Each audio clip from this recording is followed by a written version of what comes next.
A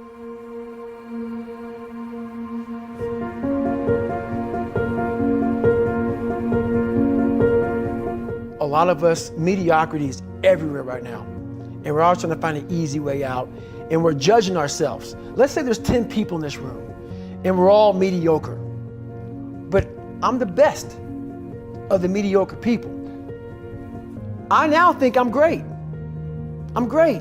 We surround ourselves around people that make us feel great. They tell us what we want to hear. The second we put ourselves amongst the uncommon people, we don't like that feeling, that challenging feeling of that person who's waking up at 3:30 in the morning and say, hey, put your shit on, we're going for a run. We don't like that challenge. We like that person who says, hey, you know what, man, I don't feel good today, man. And they say, oh, it's okay, brother. We'll take a day off, man, we'll get a pizza and shit, watch the game. We like that. We love that feeling. Why? Because you understand, man, we're good, bro. We don't want that motherfuckers like this. Hey, man, no, bro, get your fucking shit on, man. Stop being a punk. We don't want that in our lives. We don't want that person who's constantly challenging our weaknesses. We want that person who's constantly, making us feel nice and good and secure in ours. That's the mediocrity of life. We want to be the best amongst the average people. People wonder, how do you stay hungry all the time? Because after I accomplish something, I don't sit back like a lot of guys who graduate buds, graduate this, graduate that. They get comfortable. They wonder why I'm getting weak, man. I don't know, I lost my edge. What's going on? Because once you hit the top of the fucking mountain, guess what happened? I'm good. I'm good, so you wonder why you're falling down now. Because once you reach the top of the mountain, you gotta build a fucking another one. That's mediocrity. There's a lot of people in mediocrity who have a nice resume, but they're one-timers, man. They hit a one-time deal, they busted it open, got a lot of money, but they're good. You're mediocre now, man.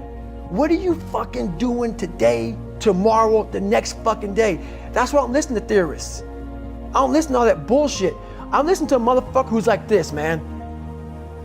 What's wrong, man? I'm fucking tired, dude. Why are you tired? Because tomorrow, I gotta do the fucking shit again, man. Whatever the shit is that made me fucking nauseous and sick to my stomach, it made me hurt. There's no ending. And that's the person I listen to. That's the person who's gained knowledge. You gain knowledge through suffering. And on the other end of suffering is a world that very few have ever seen. It's a beautiful world, because that's where you find yourself. You don't find yourself in over here. You find yourself on the other end. Like the 100-mile race I was on, I ran it for 24 hours. I found myself on the other end of that fucking race.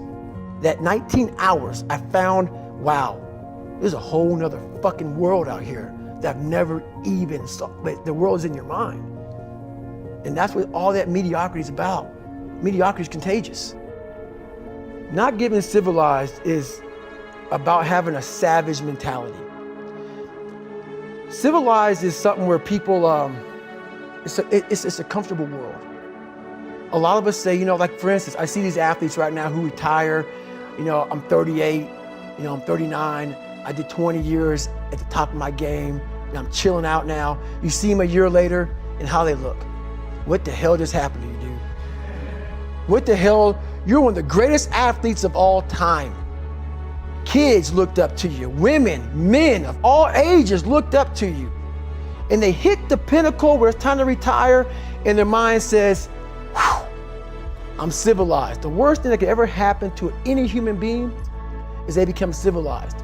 It's that total accountability. Like even when you retire, there's a motherfucker looking at me and judging me right now, man. I was the baddest person to ever live. It doesn't go away, man. You gotta wake up, even though you retired, you never retired. You're setting the example every single day of your life. And being civilized feels so good, but I'm sorry, man. Once you get to the top, you may retire, but you ain't never coming back home, man, because now you're judged. People see you falling off. You wanna be that guy who knows I may be retired from the sport or forever I did, but I'll be damned if you ever see me looking like shit, feeling like shit, not arriving. People, I've arrived mentality. You're always setting the example. Civilization feels so good. These comfortable feelings are what people want. They want retirement. They want that, they need that. It's a yearning feeling. I want it too. People love putting a label on me about, my God, man, you're just wired different.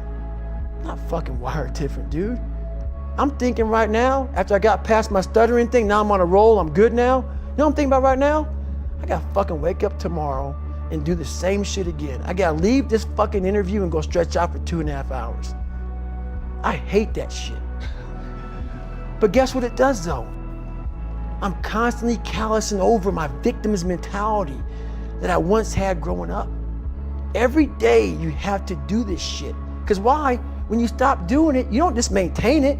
If you stop shooting a gun, you're not gonna be a great shot if you pick a gun up a year from now. The only way to keep from getting rusty is to constantly oil that motherfucking machine. The machine is this. You gotta keep challenging it every day.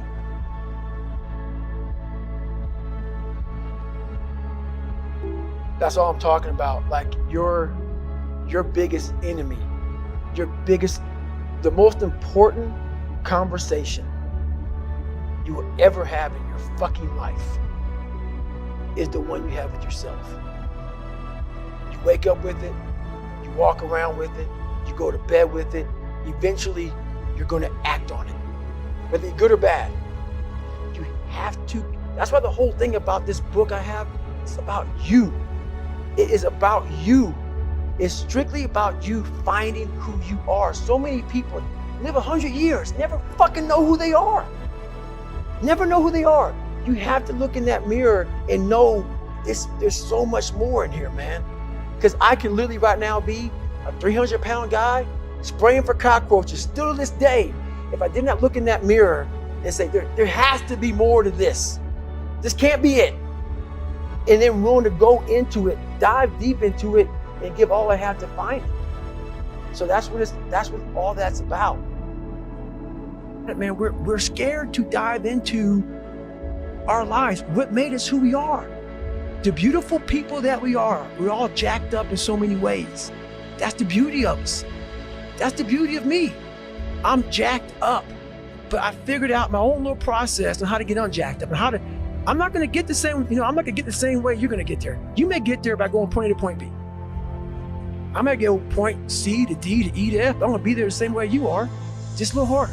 That's how I train my brain. I actually drove my car to the daggone airport and watched planes take off. Because I was like, I'm gonna be on one of those planes one day going to Air Force boot camp. So I always fix the things on the surface. So if I couldn't read and write, I learned to read and write. I would always fix these things on the surface level. And so whenever something hard would raise its ugly head, I didn't have any kind of tools to handle it. Like, man, I thought I fixed this already, man. But no, I didn't go deep into the dungeon of my soul to say, okay, what is making you a quitter? What is making you a weak man? What is making you afraid? And so that's why I kept on quitting and going back to start or not knowing how to get through hard times. And that's why I always tell people, I'm not a theorist. I didn't study, I didn't study a fucking book. I literally put myself in a fire repeatedly like a sword. You put a sword in a fire repeatedly and repeatedly. If you keep on doing that, you're gonna get a nice sword. And then you keep on beating it. You gotta beat the shit out of it. And that's what I am. Yeah. I became that. I said, okay, we can't quit. We gotta figure out why you are this pussy. What is wrong with you? What's going on here?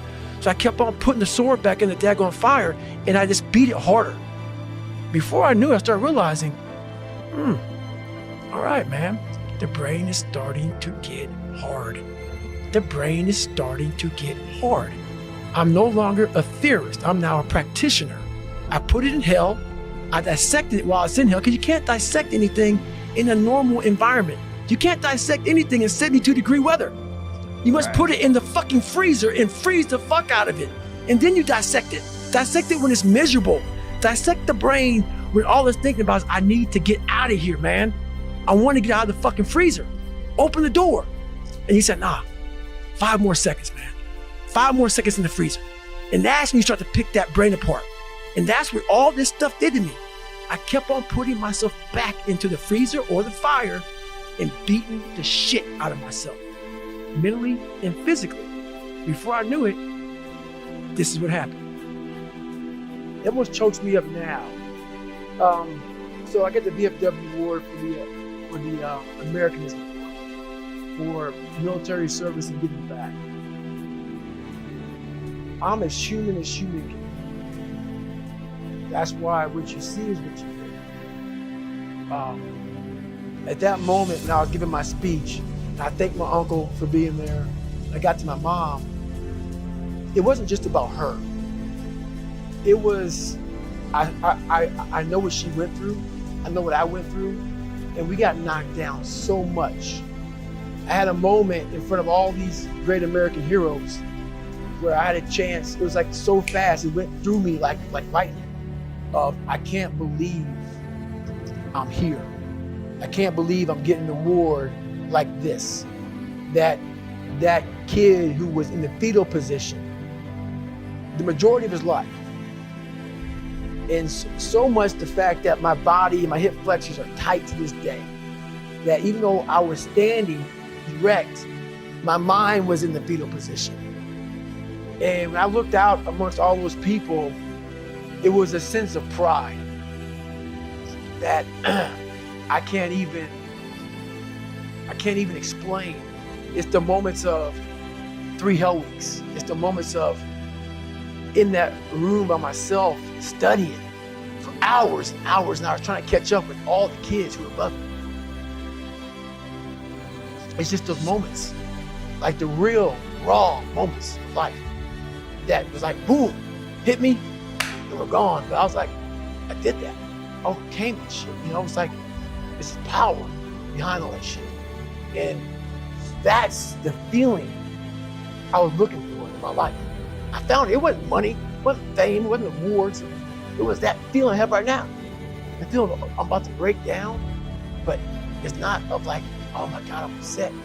It's like I worked myself so hard that I turned a person this fucked up into this motherfucker right here.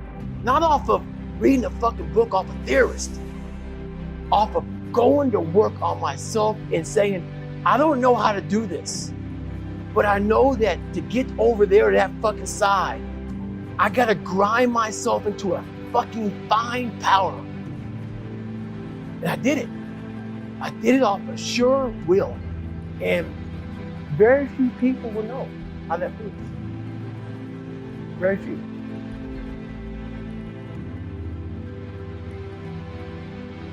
You have to create someone else. Not like you have 2 different personalities. It is you, but you have to find strength. And that visualization of almost me cracking out Goggins, like almost like that Superman cape, like I'm coming out a different person, a person that doesn't give a fuck about anything, who doesn't care about being judged, who knows I'm weak, who knows I'm afraid, who says, whatever you think about me, take it, whatever, I'm here. That's Goggins. In the dark room, you face yourself, you realize you want to be better, you realize you don't want to be this weak, insecure person in the world who has all these problems that we all have. We all have. Social media is a great platform to tell you who we want to be, not who we are. So that's where that dark room is. My book, I talk about it a lot. It was my junior year in high school, and I fell back a lot. I fell back in this fucking hole of life. The second you think that you've overcome it, you climbed Everest, you're on that last hold, and life will say, not today, motherfucker. And it'll push you down. And my junior year in high school, I missed a whole bunch of school, was lying to my mom, had like a 1 point something GPA. I was just jacked up. I mean, I was in one of the worst spots in my life. And my mom was going through a lot of shit too. And she didn't have time to sit back and baby me. And it was me against me. My pants were down to my knees. I was not, whatever was going on, I was in bad shape. So I went to the bathroom and I had this weird haircut because I wanted attention. I was an attention getter. I went to an all-white school pretty much. Some of the kids liked me, a lot of them didn't like me, whatever. Didn't fucking matter. I was looking for something. So I would dress differently, crazy haircuts, and I went to the mirror and the reflection in it revealed a lot of bad things. A lot of things that I was hiding behind the saggy pants. And I'm looking at myself in the mirror going like, God, dog, dude, you are something else, man. Like you have created a character. I want to be at the cool guy table, and whatever I could do to get attention, I did. It wasn't me. It wasn't who I was inside, but I was scared for anybody to know who I was inside. So in that accountability mirror, I call it, I got real with myself. And I said, you have a third grade reading level, which is hard to admit when you're a junior in high school that you copied on every single thing you did because of fear they're gonna put me in a special school. We all know what special means. I'm gonna have a title on myself the rest of my life. And being cool, you don't have a title on yourself. So I started cheating. I was dumb. And people say, oh, you know, you have a learning disability. I had a learning disability, but I realized I was lazy. So I called myself out there. I called myself out every which way possible. I didn't call myself out, I was just honest. I was honest. Look at yourself, man. Look at yourself. And it was that day, and a couple of days after that, I just got real with myself. And every day I came home, I called the accountability mirror. What am I gonna do today to change what I see in this mirror? What am I gonna do today? And a lot of it was, I stopped sitting with the cool guys. I actually tucked my shirt in and went to school looking like, hey man, this is how I'm gonna look. If you don't like it, so be it. I had to really wear this layer of skin. I had to develop a really calloused skin on me to take whatever you're gonna call me, you're gonna call me. Whatever I'm gonna be, you know, I wasn't a geek, but whoever I am, you're gonna see me. You're gonna see me for who I am, because I need to change who I'm not. And that accountability mirror just became raw. And when I became fat over the years, because I fell back in the hole, I called myself fat, because I was fat. And people don't want to do that. They want to say, oh, don't call yourself fat. Don't call yourself dumb. If you're not real and raw with who the fuck you are, nothing's gonna change. And in this nice new world that we live in, we want to hear, you're just a little big. No, man, you might be fat. And it's okay to hear that from yourself and from everybody else. So that's where it started at. And it's raw. It gets ugly sometimes with me in that mirror, but I'm also proud of myself to be able to tell myself that and then fix what's in that mirror. You know what? Because first of all, it does set you free mentally, and it gives you a starting point. You have to have the truth to have a starting point. So when you, like, if I'm lying to you about who I am, or I'm lying to you about whatever, there's no starting point. There's a false reality. You have to create the real reality. So that's what I call my accountability mirror in my book. That's the real reality. Where the fuck am I gonna start from? So for me, I was lying to this, lying about that. So I had no starting point. Once you come face to face with who you are, you have a starting point. All right, I'm not real smart. I have no courage. I have no self-esteem. I have no nothing. Nothing. That's my starting point. Now we can move from there. But if I tell myself I'm strong, I have courage, I'm smart, and all these are lies, you continuously push that starting point backwards. So that starting point is the truth. The no fucking bullshit truth that only you can tell yourself. So it's the starting point. The truth's the starting point. Especially nowadays in this society, we like to surround ourselves. It makes us feel so good. Those people who say it's okay. It's okay. It's not okay. It isn't okay, man. And I get it. Society's changing, and we love to feel wanted and loved. Trust me, that's all important. It is. But you have to have the truth from people. Hey, you're not working your butt off hard enough. You're not trying hard enough. We all think we're trying hard, but what are you gauging that off of? Are you gauging off of, like I talked to this one kid the other day, college is kicking my ass. I said, what are you gauging that off of? I go, are you trying? He goes, yeah, I'm trying my ass off. I'm studying hard. I go, what are you gauging trying hard off of? Well, in high school, I didn't have to try at all, and I made great grades. In college, I'm trying hard. You're trying hard compared to what you did in high school, which was it came easy to you. So your reality is something you created off of something easy. So you trying hard is 2 hours of studying. I'm gonna tell you a difference in trying hard and trying hard. Trying hard is something in your mind just doesn't stop. we know 2 hours isn't enough. So it's all about, reality and what you're basing things off of. I believe that most human beings are only living at about 40% of their capability. So the mind has a governor, like a car. If you're driving a car and the car has a governor on it, the car may say 130 miles an hour, but the governor is set for 91. Once that governor sets in, you get to 91, that car starts doing this. The car wants to go. The car wants to go, but that fucking factory said, we're not going past 91. We have a factory, a nice governor in our brain, and it's a survival mechanism. It protects us from pain and suffering. The second we feel that shit, our mind says, oh no, this isn't fun. We should back off. We should sit down, find something more comfortable. And there's something about the mind. The mind has the tactical advantage over you at all times. At all times of your life, the mind has a tactical advantage over you. Why is that? It knows what you're afraid of. It knows your insecurities. It knows your deep, dark lies. And it starts to push you away from that shit. It pushes you in a direction that is comfortable. The mind controls everything. So what I realized was that when I was growing up and I was 300 pounds and I got all fat and I got all insecure, I realized that my mind kept taking me in this direction. When things got uncomfortable for me, when I was facing my insecurities, when I was facing my fears, my mind said, oh no, we have a tactical advantage. We need to get you, separate you from this feeling over your life. It's all about feelings. We want the happy feeling. We don't want that feeling of this sucks. Why am I here? And you don't have any, so you can't answer those questions, so you leave. I started realizing that if in that moment you can answer those fucked up questions and you are now in charge of your brain versus your brain ruling you, that's where all that stuff comes from. So the 40% rule is all of that. You get to 40%, your brain says, we're done. Let's roll, man. This is starting to get painful. This is uncomfortable. So you sit down. You have to figure out ways, and everybody's different. That's how the book kind of talks about, like we all have these things about, 5 steps to this and 4 steps to this.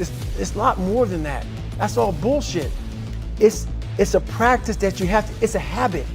So if you know that at 40%, I'm feeling pain. At 40% I'm feeling pain. That's where the 40% rule kicks in.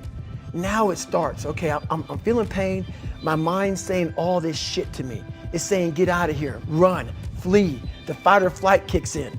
Okay, we're done, we're not good enough. It starts telling you all these things. You start to believe it because the mind controls all. This is the time where you have to gain control back of your mind. It's okay, let me see if I can go 45%. And once you start giving yourself more and more hope and start realizing, okay, the mind starts to be, okay, what are you doing?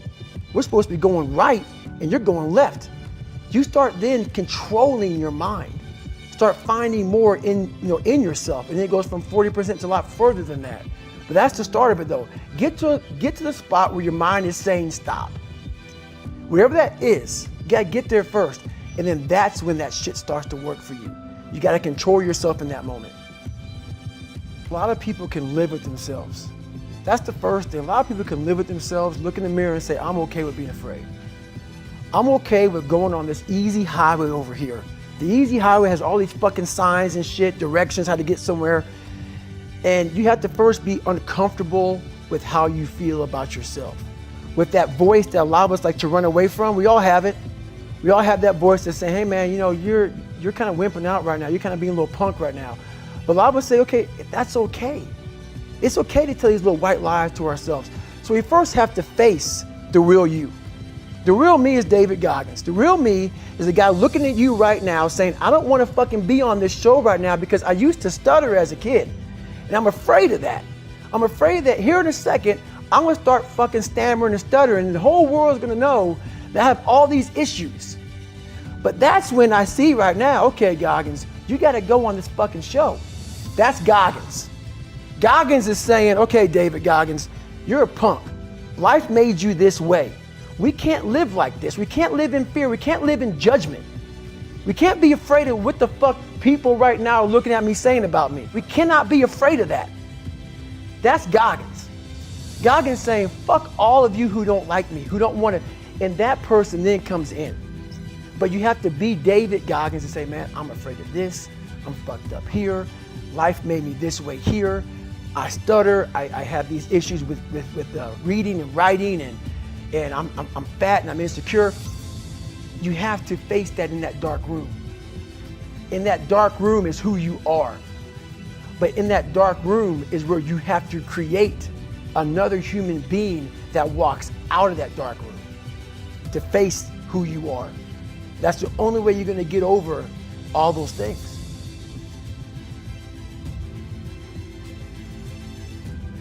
How do I do it? How am I able to do what I do on a daily basis? You know, how do I fight the demons? Because they hear me speak and I'm very raw and real. How do you fight my insecurities, all these things? And they're there every day. They're there every day. Like you said, I'm in search for a feeling. I'm not in search for a trophy. I'm not in search for love. I'm not in search for more followers on Instagram or social media.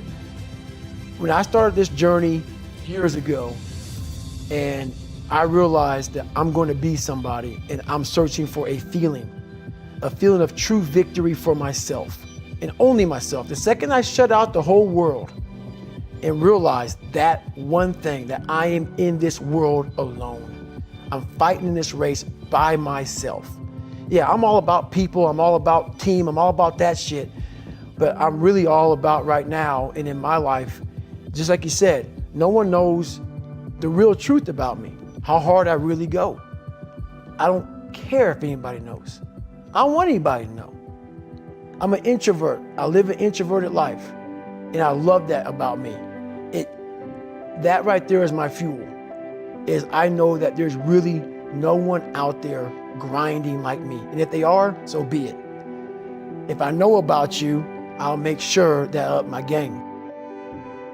That's what the mentality is all about. My whole thing is a mentality thing. Like I told you the last time I was on the show, I viewed myself as the weakest person on the planet Earth.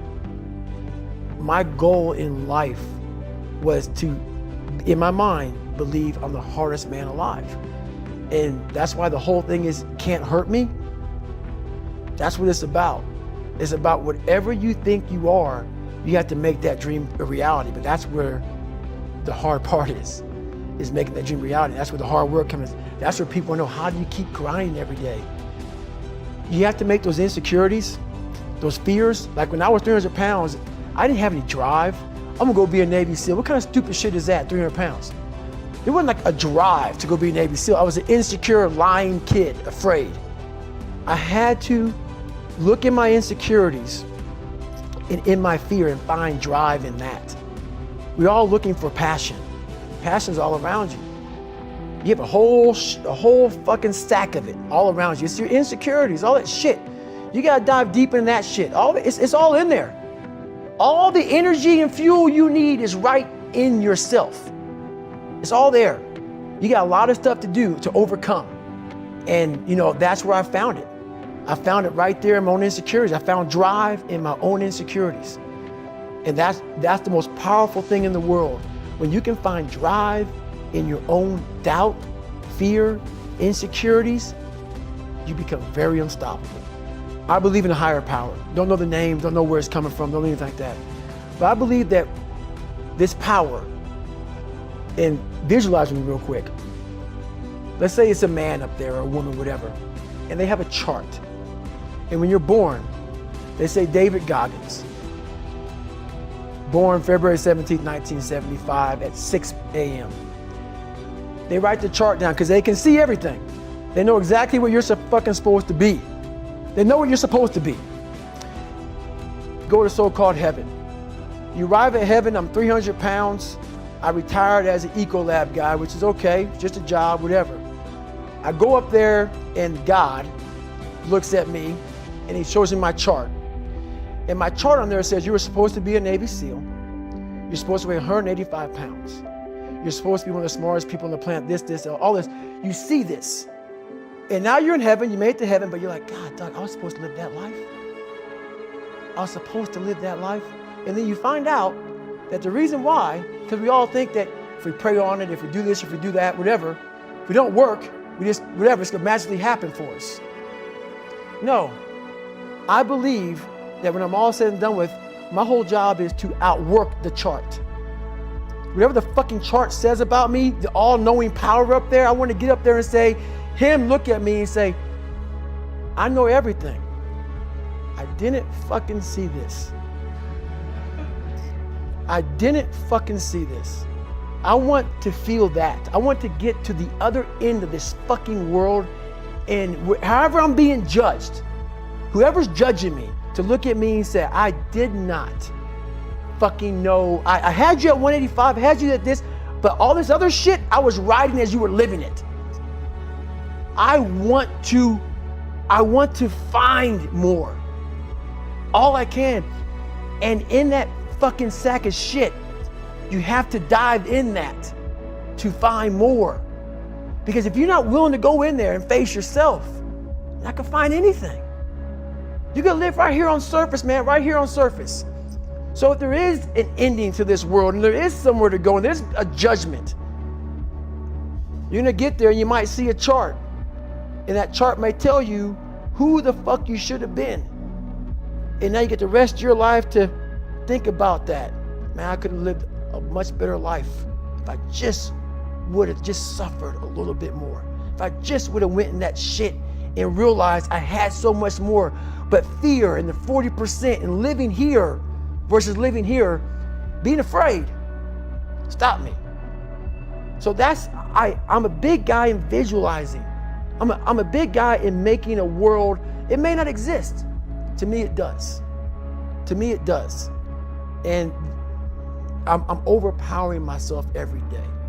And you gotta find tools to do that. That's the tool that I use. This is greatness, true greatness. Let's say that I'm the greatest tennis player of all time. Okay, let's say that. Let's say I'm the greatest tennis player of all time. And I did 22 years. I won all the Grand Slams. I beat Roger Federer. I am the best ever. And we're having an interview. And you're talking about my greatness, what I achieved. Now I'm retired. Don't play tennis anymore. Haven't touched a racket in years. And you're making me go back through my life. You're kissing my butt about how great I am. Sure. And I'm answering your questions. Every question I'm answering it. I'm with you. But in the back of my mind, all I'm thinking about is all the times I could have won those matches that I lost by not bringing my best mindset. You're haunted by all the opportunities that you missed by not bringing your best at that time. When you could have won, but you didn't win because you allowed life to interfere with that one shot. When you're sitting there getting ready to serve for the match, and your mind is not thinking about where that ball placement needs to be, but it's thinking about your family this, or this at work, or that at work. That's greatness. Greatness is your recall on every single shot that you missed throughout a 20-some year career. Every shot, you can go back and say, I was here. This person was in the red shirt there.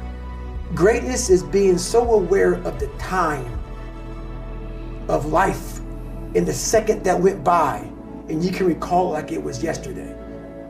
Greatness is being able to go back there, not making that same mistake again, and being haunted by it. That is greatness.